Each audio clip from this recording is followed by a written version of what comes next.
welcome to another amazing day with the fmtraining.tv live stream team, where we discuss the fantastic and wonderful FileMaker platform, where you can be both low-code and pro-code. Today we've got one of the best pro-coders I know, Kyle Williams, with us here today to talk about his fantastic, really time-saving file. I saw, and it was like, holy crap, that's a lot of stuff he moved in a very short period of time, so this will be fun. My name is Margaret. I will be your broadcast engineer for today. Richard is sadly out, so he'll be back eventually. I haven't hijacked the whole live stream. Real quick reminder, we stream on 3 platforms. We stream on Discord, we stream on Twitch, and we stream on YouTube. Since we are live, please talk to us. Please ask us questions. I say this every time, but I like hammer it in. We love hearing from you guys, both the regulars and the new people. We're educational. Please ask us questions. I always love hearing your guys' questions. Kyle loves hearing your guys' questions. Will be great. It'll be fun. Real quick, I'm going to cover our future schedule so you know what to expect. Whoop. Our future schedule is Monday, Tuesday, and Wednesday are all covering security. Various security options. It's going to be mostly very beginner friendly. So if you don't know anything about security, whatsoever, or actually, frankly, even when we're going over beginner topics, people who've known about it forever can find new tips and tricks. So feel free to stop by. It'll be fun. Thursday is a reliable PDF preview in FileMaker for Windows from one of our engineers. That should also be very fun. And Friday, we have a Dropbox sample file. If you've ever needed to connect Dropbox to your FileMaker file, this will be the conversation to go to. Real quick, if these subjects aren't what you're interested in, or if you're looking for something that's not quite as interactive and back and forth, we have really awesome bundle training. This training is about 90 to 100 plus hours of video content. I think it's over 100 now. We keep adding to it. It is a ton of really small, short, 10 to 20 minute videos where Richard discusses pretty much everything, not everything, most subjects in the FileMaker platform. FileMaker Server, FileMaker Pro, FileMaker Go. Pick the subject, we talk about it, Cloud, WebDirect, all of that jazz. They're very short, they're very animated, they're very dynamic. Feel free to support us. We appreciate it. Helps us do these free live streams for you. Okay, Kyle, now that I have finished the opening spiel, what are we doing today? Today I'm going to demonstrate how we can use the developer file that I shared a few weeks ago and how we can leverage that in real life. So I'm going to do a real life demo and let me start sharing my screen. Okay, so here I have a demo. A lot of people do reports and we want to be able to do dynamic reports. Oh, thank you. Let's see if I can drag that off the screen. Okay, so a lot of people, we want to be able to create these fancy reports. We want to be able to sort by different columns. So we want to be able to sort by the customer's name, the sales rep, or any other column in here. We want to be able to see the different locations, but also sometimes we want to be able to sort by the amount in addition to the location or in addition to the sales rep. So if I want to do the sales rep and I want to see who the best salesperson is, I can do that, and I can see Richard's number 1, I'm number 2. I can see how many sales they've had. I can also go the other direction and see who's doing the worst. I'm not sure how you get negative sales, but so also if I want to break down, so let me go back to Richard. He's got lots of records here. So if I want to see the breakdown by the year, I can do that. So I can see that he did really well in 2020, maybe not so much in 2021. And I can kind of see how people are doing over time. I can sort by this sub-summary field here to reverse directions. He was doing worse and see their breakdown. So I also have the quarter in here, so you can have the year and the quarter. I can add the month in there if I wanted to. So here I have the year, the quarter, all the months. So simplify this a little bit. So now I have the months, and then I want to see the breakdown by the week in the month. I can do that. Maybe I have the weeks and I want to see a daily breakdown. So this is a really dynamic way to do it. Maybe I want to see the day, but then I want to see the line items for each day. So I have the details, which gives me the line items. So this way I can see all the people, all the customers they were selling to on that day. See how much they sold. Basically, So extremely detailed and very cool. Real quick, though, Scott wants to know if this is a sales table or a virtual list. it is an actual table. So we're going to demonstrate how we can duplicate this report and repurpose it for another table if we want. So maybe we want to create another sales report. We don't want to mess with this one, but we want to create another table, another report that looks the same, that works the same, but is just redirected to a different table with different fields. How can we do that easily? So the first time I started creating these reports, this would take me a week to create a new report. It was taking forever. And then I started developing the DevTools file and started being able to edit the XML. And I'm going to show you now how we can do this to save a lot of time. So I'm going to go in here, and I can see I have the two tables. So I have the globals, that's for my settings for the report. That's the report criteria. And then I have report sales. So what I want to do here is I want to copy my table. So now I have a new table called report sales 2. And I'm going to select this here and copy it to the clipboard. And you'll see why in a moment. So now, browse hit the shift key. So here I want to delete this one because this is just a table view. It doesn't show the report at all. It doesn't really give me what I want. So I'm going to just delete that.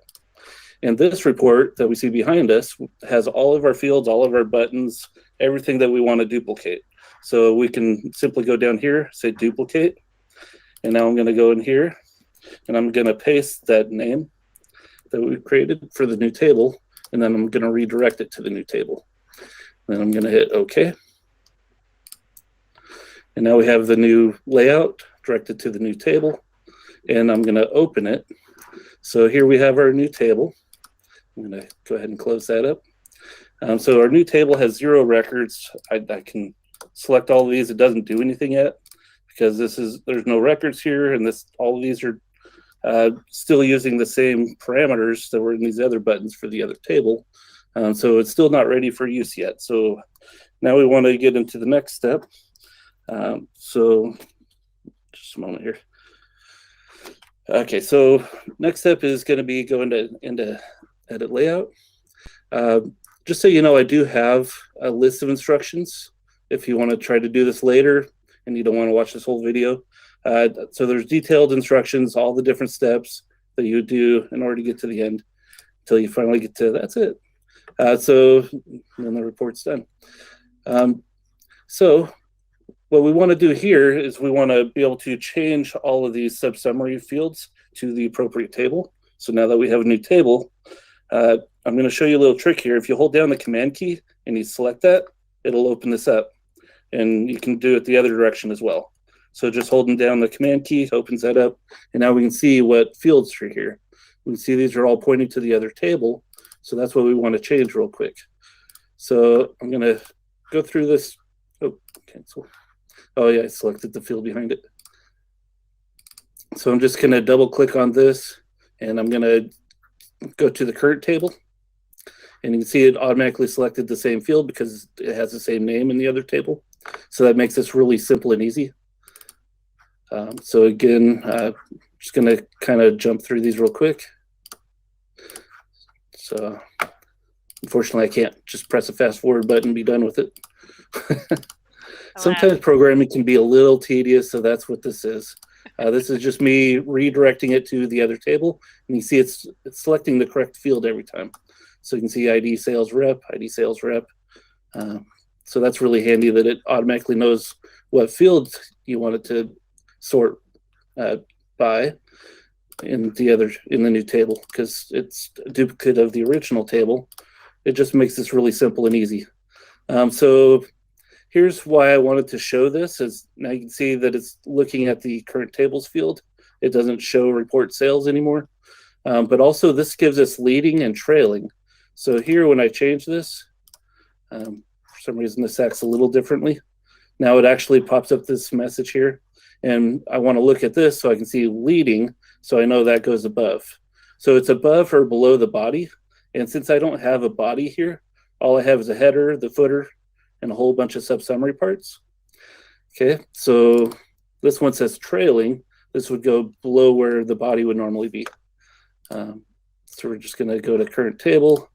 And again, it's going to ask me this. And because it's trailing, I want to go print below. So that way it stays trailing. This one stays leading. Everything up here is all leading.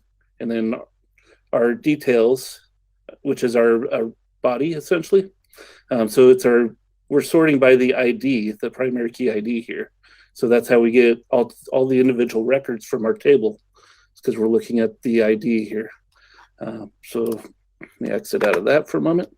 Again, we don't have any records. None of this is working yet. So we're going to go to the next step. And the next step is we're going to look at this right here. And we have report sales. So let me try to make this a little bit smaller here. Each of these buttons is a button bar. So before I get ahead of myself, I kind of need to do the backstory here. So this is a button bar, and you can kind of see the text here and then the number. And you always want a little bit extra past the number. So there's a number symbol. You want a little past that, so that way the icon will show up. That shows you ascending, descending. It lets you know it's sorted. So I find doing the button bar this way, vertically stacked, everything aligns, and you can easily decide how wide your button bar needs to be. And this calls the sort header buttons with a parameter. So it's a JSON parameter. It looks at the column of the header. So these would be, oh, it's not letting me move that. So you got the 1, the 2, 3, 4, and so on, all the way across. Those are your column numbers. And then the sort field or sort order is explained right here. So we have 1 for ascending, 2 for descending, 3 for unsorted, and then the field that it's referenced to. So you can see this is still referencing the wrong table occurrence. We want to say report sales to match this. Okay. Let me know if I'm going too fast or if you have any questions. Since you just hit a wonderful, which good, I needed you to pause. Okay. I have rumors that, not rumors. We change resolution real quick because apparently it's not doing it for some people. Okay. Is the mouse cursor big enough? Is the other one. I did enlarge it slightly, but I didn't enlarge it too much. So if I need to enlarge it a little bit more, I can. Okay. And then also, has everyone followed around with what you're doing with what he's doing so far? Like duplicating the table and then changing it to like the new... My brain just malfunctioned for the word. That's all right. Okay, so where were we? Oh, I was explaining the sort header buttons and how those work. Yes. So each of these, it calls the script, which is the sort header buttons. So we're going to start working with the scripts now. So if I go into here, we have the sort header buttons, and this has a lot of scripts. So here it's calling each of these individual scripts down here. So it's looking for the fields, and it's trying to map it out here. So it's looking for any field in this table. So it's looking at report sales table. If the current table ID equals that, then we know we're on the right table, and it'll step in here, and it'll figure out what column we need to sort. So it's looking at the different columns from the sort field parameter to figure out what to sort. And then it calls the appropriate script for that. And then it just passes the script parameter along to this other script. So that's how that works. So what we're going to do first is we're going to, okay, I'm getting ahead of myself. Sorry. Okay, so here, explain this part. So we start with the sort header buttons. It's passing this parameter in here. And now it's going in here. It's looking if we want to sort ascending. Then it tries to look, do we want to minimize all? Do we want to minimize just a year? Do we want to minimize just a quarter, and so on? These are all the sub-summary fields.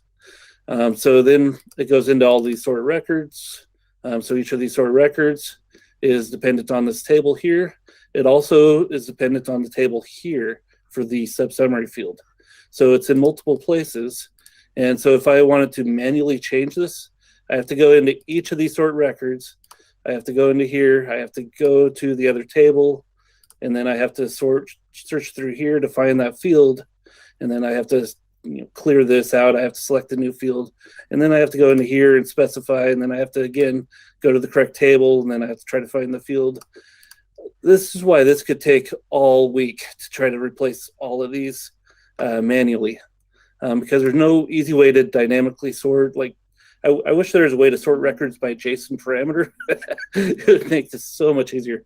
But let me just zoom out a little bit here, just so you can see the complexity of this. So there is a lot of lines of code here, and it goes all the way down. There's 1,300 lines of code. So if I go back to equals here, you see there's just over 1,300 lines of code. So that is a lot. And we find one that's a little bit more complicated. So you can see this one, I would have to manually change this one, manually change that one, manually change that one. And each one of these has also the sub-summary, so I have to manually change that too. So again, this is why this would take so long to do manually. So I'm about to demonstrate how we can do this in a matter of minutes instead of weeks. Basically, duplicating the layout is nice and easy. Duplicating any of the code to make the layout work like it should is going to be a giant pain in the ass. Yeah. So I'm going to pull up my DevTools file here. Ken wants to know why these sort scripts are so complicated in the first place. It is because we can't just sort by... so if we could call one of these sort... Let me find the right script here. So if I go back into here, and we go into here, there is no sort records by a JSON parameter or a variable. Everything has to be done manually. So it has to look through and try to look through all these parameters that we've specified in order to figure out what sort records command to do.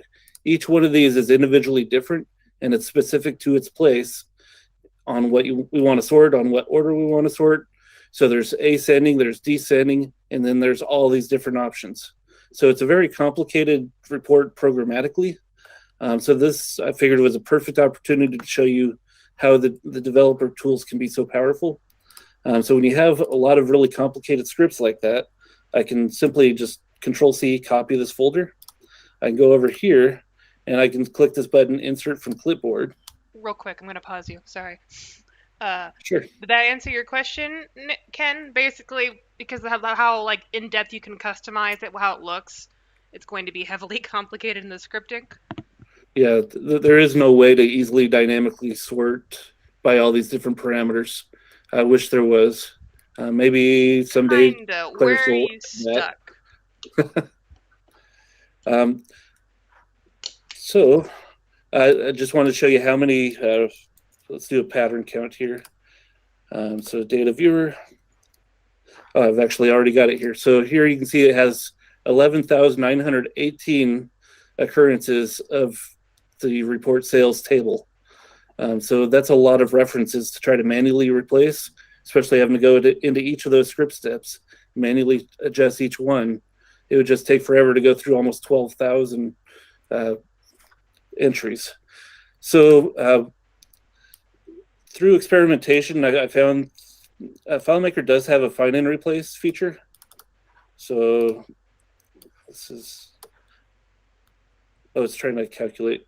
Okay, so if I wanted to, I could do Command-Shift-F, and then that brings up our find and replace tool, and we could do that, but it's going to take several minutes, believe it or not, and that's with just a current record, current field. Because there's 12,000 occurrences of report sales, it takes a really long time. So instead of doing that, the fastest way is to just use this substitute function. Kyle, sorry, I don't mean to keep interrupting you, but because we're still stuck on the sort function, I don't want to wander ahead too far because people are going to still be hung up in the background. You know what I'm saying? Okay. Yep. Because it's very cool, but real quick. Ken's issue is that he thinks building a simple sort would be faster than building that many scripts. So again, there's only one sort records command like that, and each of those sort records commands has to be mapped to the certain fields that you want to sort in a certain order you want to sort, and if you want to sort by subsummaries also, you can't just use a calculation field. I tried that. Normally, if I'm just sorting by one certain field, there is a way to dynamically sort using a unsort calculation, and then you can have a formula sort it all. But the problem is when you go to try to sort sub-summary fields in addition to those other fields, you can't do it.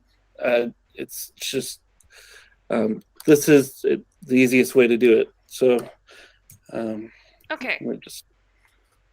I don't know So if I'm that just answered your question, Ken. And then, okay, so basically there's 11,000 patterns yeah, that you have to it's a replace. lot right here. So Yeah. almost 12,000, 11,918. So find and replace takes a long time to do this because there's so much. So I'm just gonna paste this in here and move this. We're just gonna minimize that. And okay, there we go. So paste clipboard. So now that I have it all in here, I can select this button to paste it to the clipboard. Then I can go back over to this original file. I can paste it in here. So it takes a moment. There, paste it all.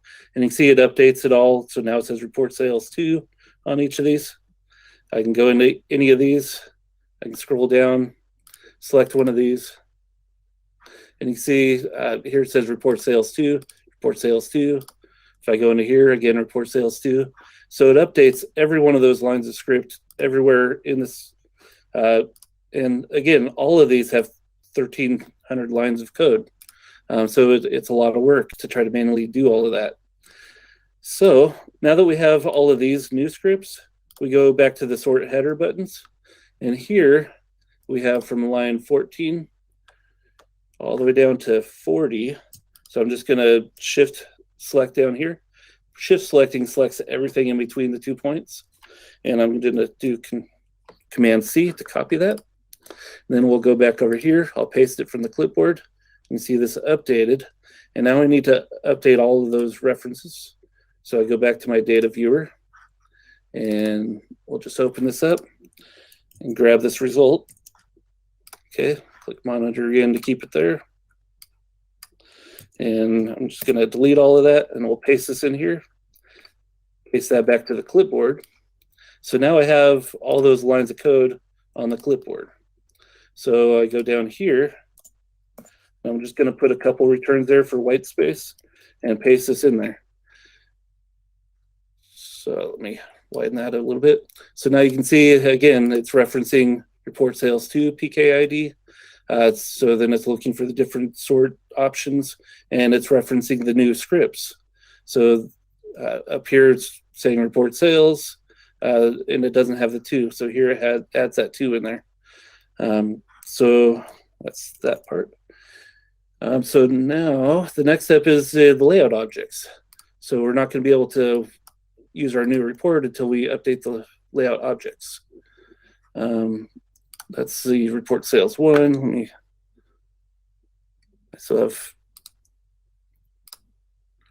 Okay, where is my window? There we go. Okay, so now we have the correct layout, report sales 2. So I'm going to just select all, copy. Or actually, I'm going to cut it because we don't need to do that anymore. I'm going to do a command click there to get rid of all of those descriptions. So I don't need that anymore. We'll go over here. And again, it's the same process. I'm just going to delete all of that. We'll insert from the clipboard. So now we have all of our objects here. We go back to our data viewer. And then we have our substitute giving us our new XML. So I'm going to copy, select monitor again. And again, we don't need any of that because we have the stuff from the clipboard now. So we're going to paste that back to the clipboard. Go back over here. And I'm just going to paste this right back. It keeps the exact. That's cool. Yeah, everything is in the exact same spot. I don't have to do any extra work. All of these are now referencing the new fields. If I go into the parameters, That's just like that, that's all really done. cool. Every single object, every single parameter, every single hide calculation, specify calculation, all of it is updated. Okay, so real quick to cover exactly what you did. Basically, you copied. Do that slowly for me again. I'm sorry. I'm going to make you do it slowly for me because it's very cool. So you copied all this and then you went and pasted it into the clipboard. And in the monitor section, or is it the data viewer, you had what you wanted to swap out with it? Yeah, so I copied all the objects, I clicked insert from clipboard, which gave me the XML I needed, but it was using the references to the other table. Mm-hmm. So I go into my data viewer viewer. here. And So data viewer, then you have the I have, substitute. so I have this calculation here. And it just this looks is at the where XML, okay. looks at the XML, and it's doing a find for report sales, and it's swapping it out with report sales too. And then now all I have to do, because it's already evaluated, so I can just copy all of this. So I select all, I copy it, I select monitor to keep that formula there for future use. I can then just delete all of this, and I can paste that XML from the clipboard that I just got from the formula, from the substitute function. Then I can select this button to paste it back to the clipboard. Now I have all of those objects on my clipboard, and then I can just delete all of that. I can go up here, go to paste, and it's all there. So that's very cool. That's exceedingly saves so much time. Okay, so before we move forward, questions, everyone. Did everyone follow exactly how he did that? And how you could do it for your own stuff? So I think I messed up when I copied and pasted it that second time. So no problem. I can still go back here and I can go copy all of this, go back over here and insert from the clipboard.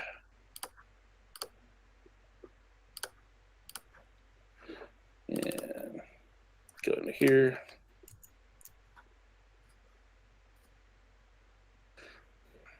Did you hit monitor?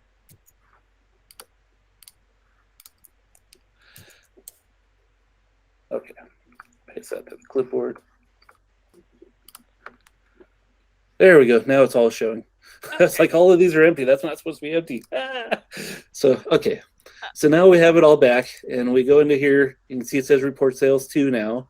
So just then I went over to the report sales 1, and I copied everything from here, because here it's saying report sales, because this is our original table, our original layout. And then I went to the developer tools file. I swapped out all the objects, all the field references for all these objects, and then I pasted it back in here, and I got it all fixed. So easy fix. And again, that saves a lot of time, a lot of work. So yeah. we're almost done here. So we still need to create records. So I added a few scripts in here. So this, what I can do here is I can go over here, and I have 353 records. And then I can run this. So if I say play, I go to the data viewer. This should create all the JSON. So this is JSON from the found set. And then I got another script here. So this one I basically I used the developer's tool file again, and I made this because it's greater than 30,000 characters. So this is definitely a limitation that always bugs us. And so using this same trick, we're able to get around that with the developer tools file. So I was just kind of demonstrating that we can do insert text with greater than 30,000 characters using the developer tools file. We do have a little extra time, so I can show you that real quick. So in the developer tools file, if I go up here, go to home, there's a tool called Insert Text Creator. And here is where I pasted all that JSON in. So I just pasted it all in here, and down at the bottom, I can name what I want that script to be. I can see that it actually has 95,000 characters in it. I can click Create Script Step. So if I delete all of that, create script step. So it's using the JSON, and then it's creating the object in XML. It does all the quotes and all the substitutions in order to be able to create that. And then I can go down here, I can copy to the clipboard, and I can go back over here, and we'll just paste that in. So there you can see I just created this. And again, it has 98,000 characters. So that's how you get around that. I'm going to go ahead and delete that. Save.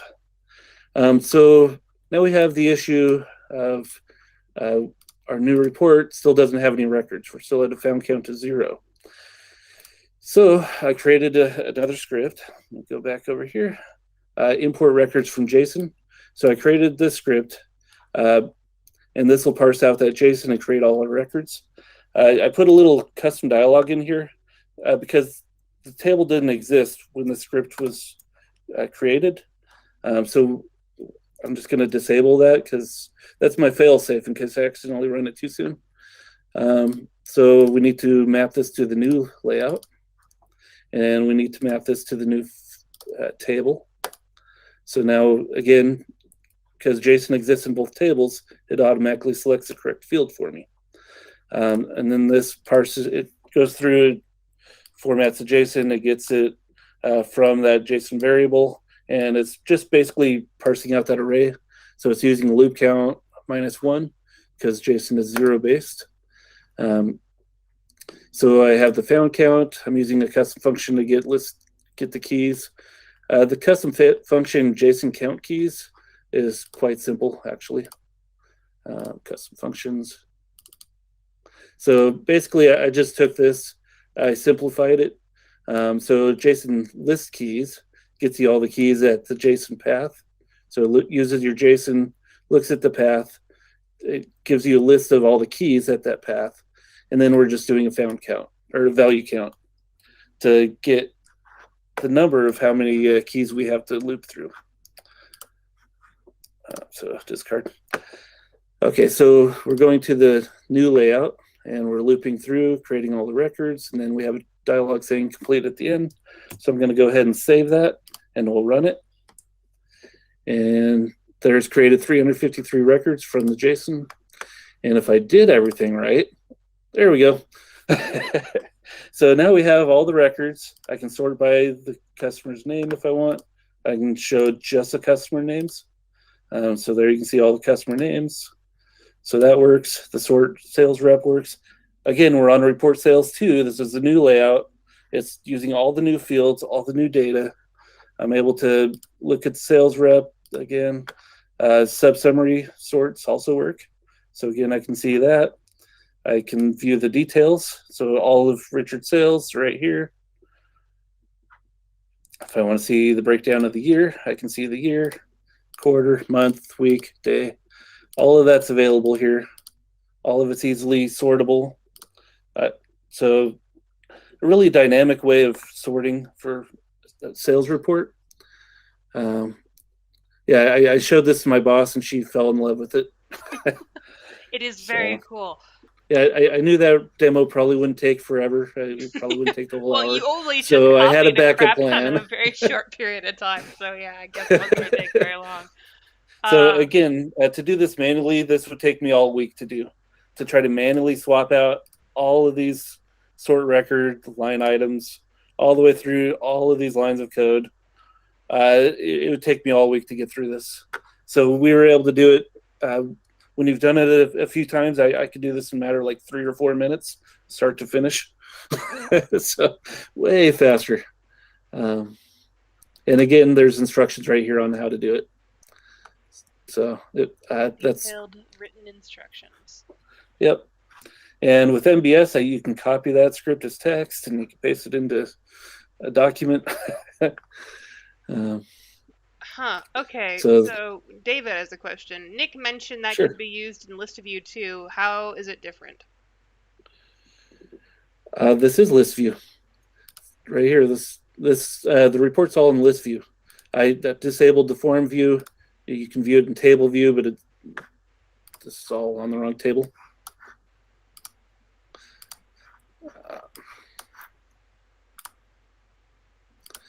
So yeah, there's the table view, which is kind of hard to see because it has all the summaries in here.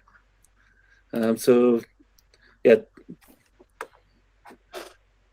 I'm not sure how to answer that any further than that because this is list view. I don't know if that answered it for you, David, but please feel free to elaborate so we can answer it properly if we didn't just answer your question. Yeah. We do have a question from Nathan, which I'm going to copy to Discord because it is lengthy and technical. And if I read it out loud, it's not going to come over well. I'm going to read it out loud anyway so people watching can see. All right. Question: with changing the field names on the layout copy paste, how could you do that with the portal field names? For example, changing a portal from that to Well, that. yeah, it'll definitely work with portals. It'll work with any layout objects.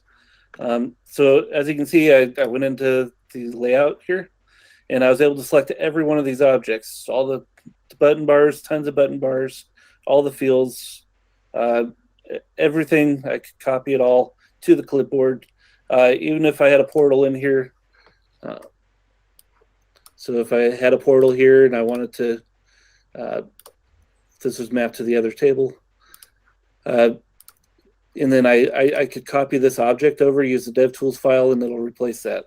So, for example, if I take this, copy it, and I go back over to the other file, and scroll back to the top, go back to my clipboard editor, and we'll just give it a new record, insert from clipboard.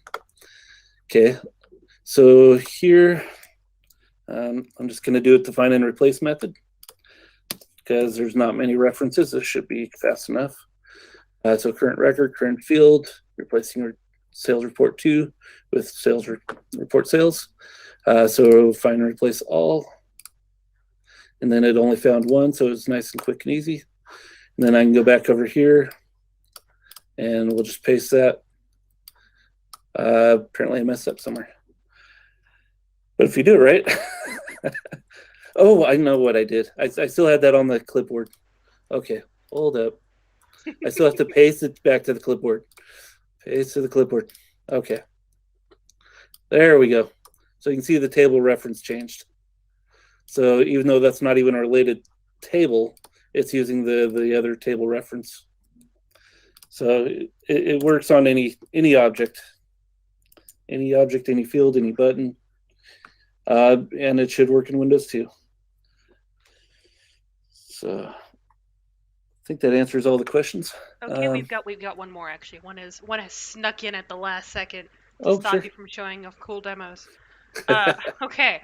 Actually, another one from Larry. So, first one we've got from Alpha Lima 92 on Twitch. To replicate reports in different application, would I just replicate the same table? Yes. Well, yeah, so we have the report here. In a different application, there is, I shared it yesterday. See if I scroll up. There's, I'm trying to find it here. I did a little screenshot share. So this is on, I think it was Geist's website. I'm not sure where it can be found anymore, but it basically shows how to merge two files together. So you kind of have to do this the old-fashioned way to get it into the other file. But once you have it in the other file, it's real easy to duplicate, and you create several reports just by duplicating the table and doing what we just did here. So you can create several reports in the other file once you get this to the other file. So it could be also, you can create an add-on with this. So if you create an add-on, then you can drag and drop it into the other file, and then you can do this trick to duplicate it a bunch of times for different reports. So there's a couple ways to go about that.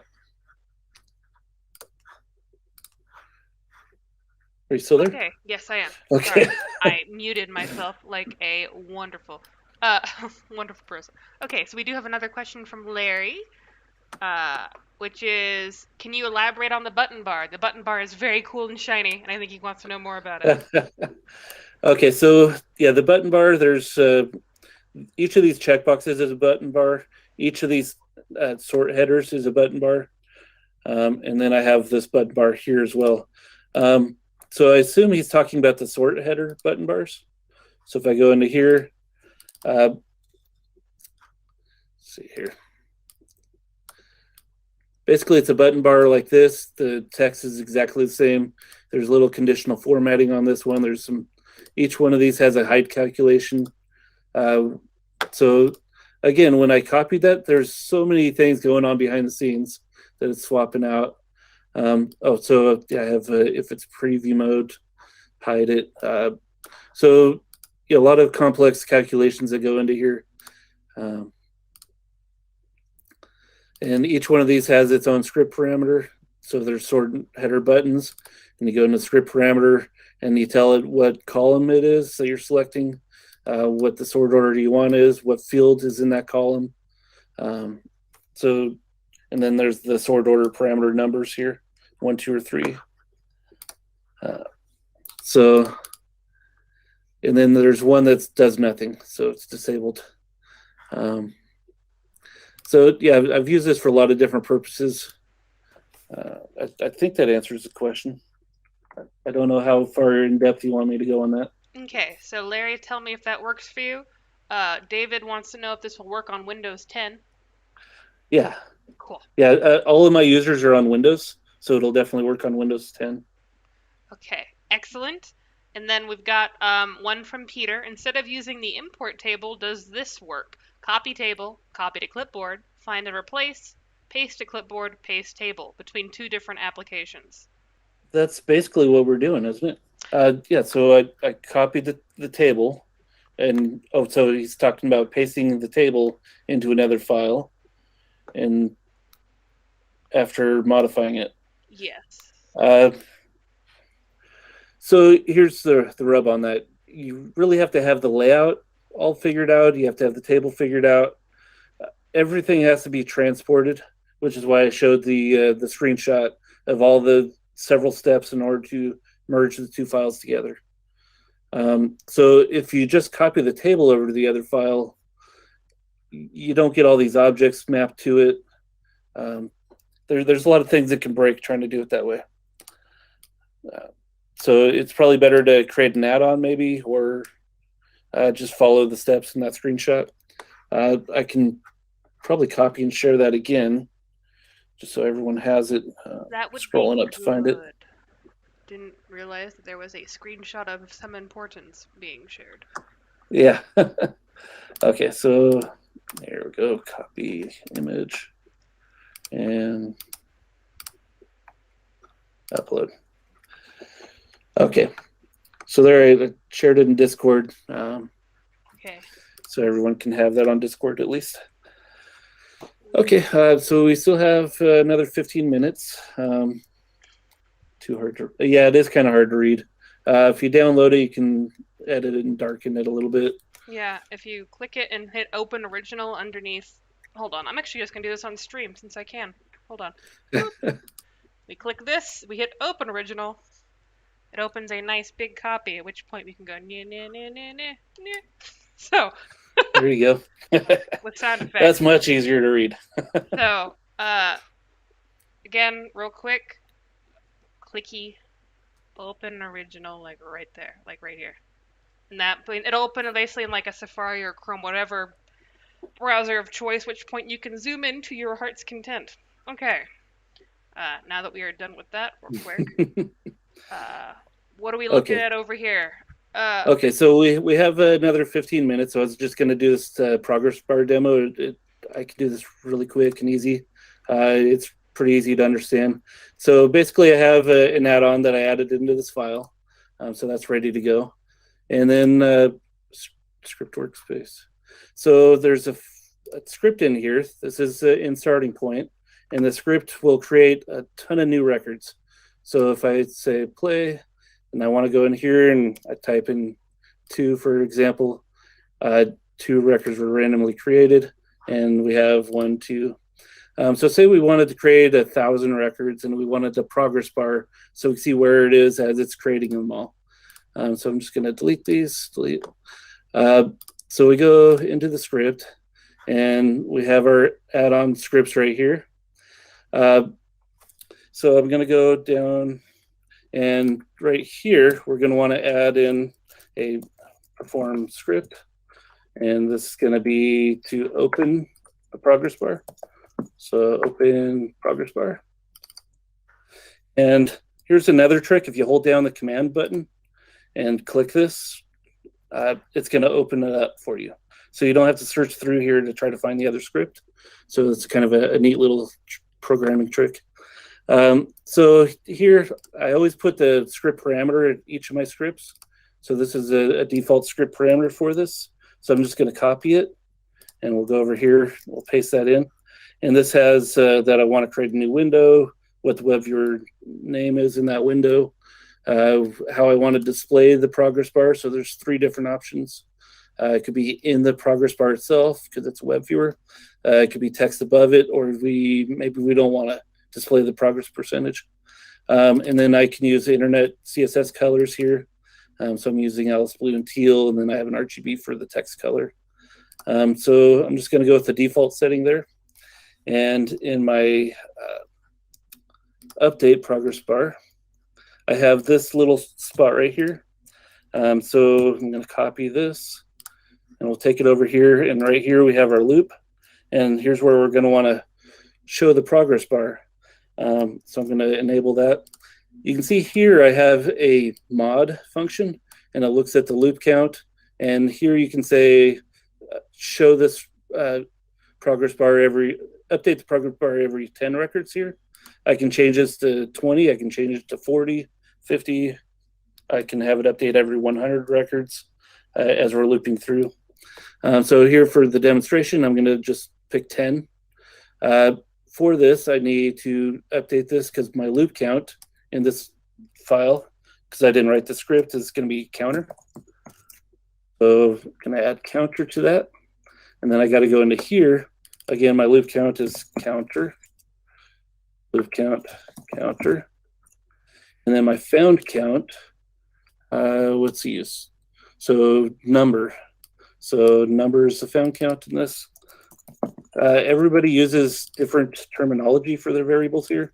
Some people use I for integer. I like to use found count and loop count just because it's very simple and self-explanatory. So there, I think I updated that right. And then the last step, so perform script, and this is going to be to close. So we want to close our progress bar. And again, I'm going to hold the command button down and click right here. And it brings me right to the script. I then have this little small script parameter. So I'll take that back over here, and I'll just paste it in there. So this is because I'm using a new window. I'm not doing it in the current window. I have one for Boolean, so that's true. So just saying I'm using a new window, I actually do want it to close the window, not just hide the progress bar. And that's pretty much it. So I'm going to save, and let's test this out. So here, again, we're prompted with this, and I'm going to say 100. And because we have it set to 10, it's going to update the progress bar every 10 records. So we'll say enter. And here it says 10 of 100, 20 of 100. So you can see the percentage in the web viewer. You can see the quantity up here. And it's using an API to download all these from the internet. So it takes a little while. So if I was looping through JSON, stored in the file, it'd be much faster. But so just like that, we were able to add a progress bar, and we're able to see the progress all the way through. So if we have 1,000 records, we're definitely going to want a progress bar. And so just like that, it's very easy in just 3 little steps here. So there, step 1, then we have the update progress bar. This if statement here is optional. If you don't have it, it'll still work. It'll just update on every single loop. So just for example, if I disable that and we save, run it again, let's do 10. So it's going to say 1, 2, 3 of 10. So you can see that updates a lot faster. So really cool, easy way to add a progress bar that's very professional looking to any file. And then, yeah, the last step was just to close that progress bar window. How is the progress bar built web viewer container? So that is a progress bar. So again, it's an add-on. I'm going to add this to the next Wolfpack. And it comes with a layout and some scripts that you saw. So I think it's right at the bottom here. So it's just one layout. If I open that up. So here's the layout. Going to make it a little bit smaller. And we go into it. You can see this is a web viewer. So there's no code in this. It's populated by the script. So the script will run. It'll update this web viewer. So it populates the web viewer, and then it uses FileMaker 19 functions to run some JavaScript in it, which updates it in flight. So that way it's not having to reload the web viewer a bunch of times. I've done progress bars in the past where it had to update the web viewer over and over and over again. It was very glitchy. It just like it would go white and then it would load, and it would go white and it would load, and it was really annoying. So until FileMaker 19 came along, this was really hard to do and make it look good. So using the new functions that we have available, I'm able to populate this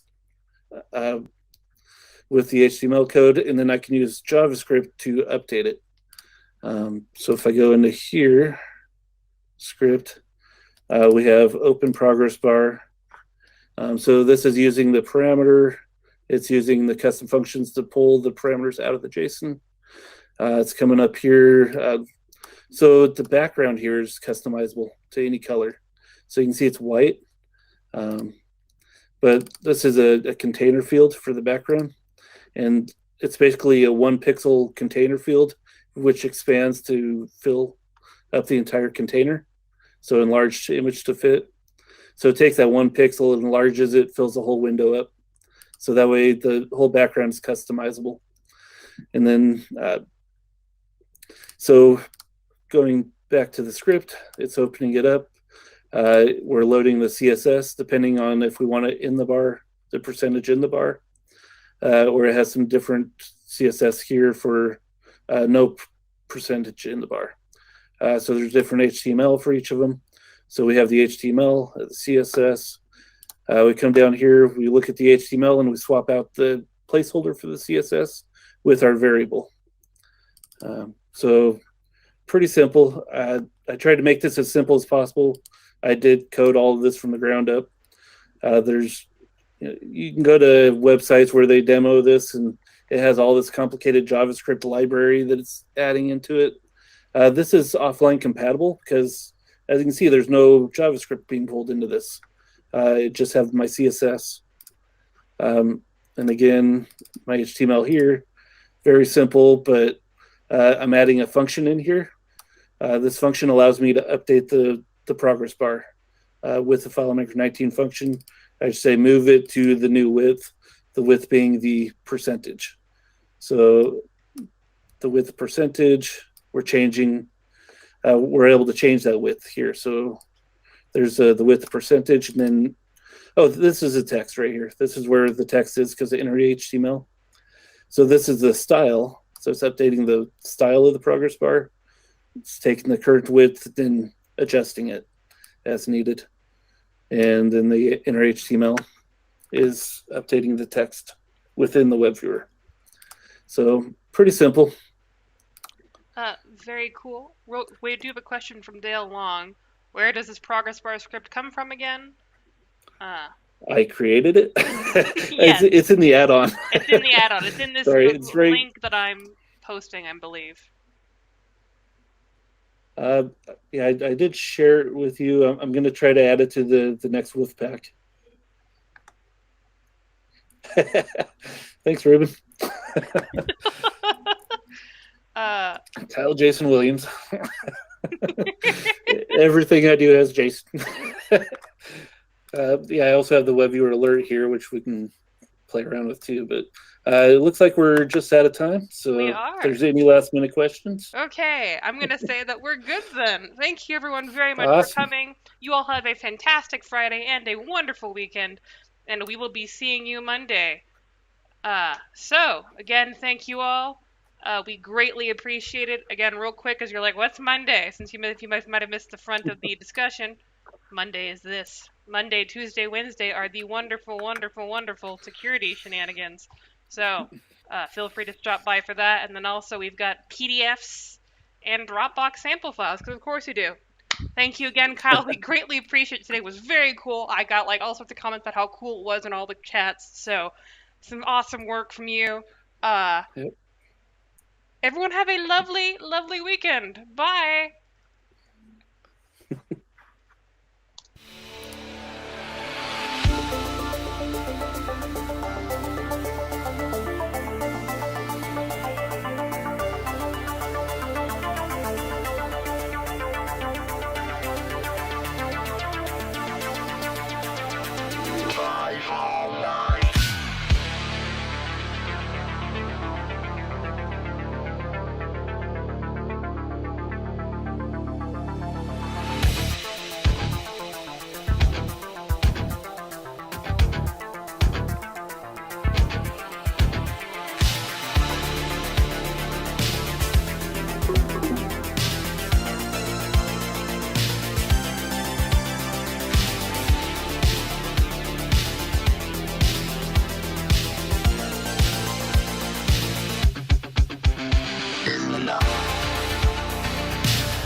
just stepped up the whole way. Calm, cool, collected, the quarterback.